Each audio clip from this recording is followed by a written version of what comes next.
పవన్ కళ్యాణ్ చంపేస్తానని హత్య బెదిరింపులకు పాల్పడిన వ్యక్తిని మల్లికార్జునరావుగా పోలీసులు గుర్తించారు. అతని మానసిక పరిస్థితి సరిగా లేదని తెలుస్తుంది.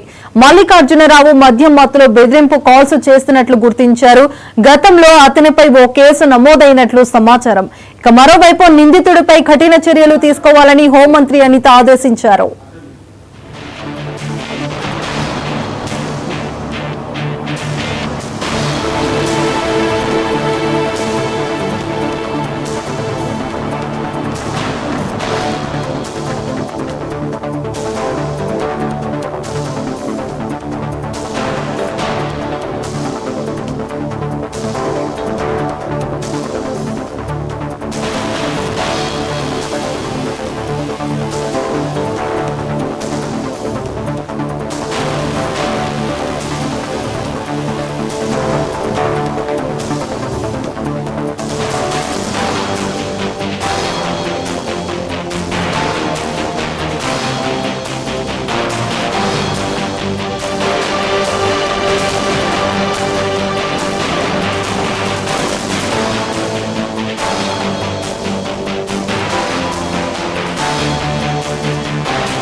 పవన్ కళ్యాణ్ చంపేస్తానని హత్య బెదిరింపులకు పాల్పడిన వ్యక్తిని మల్లికార్జునరావుగా పోలీసులు గుర్తించారు. అతని మానసిక పరిస్థితి సరిగా లేదని తెలుస్తుంది. ఇక మల్లికార్జునరావు మద్యం మత్తులో బెదిరింపు కాల్స్ చేసినట్లు గుర్తించారు.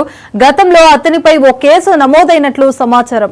ఇక మరోవైపు నిందితుడిపై కఠిన చర్యలు తీసుకోవాలని హోంమంత్రి అనిత ఆదేశించారు.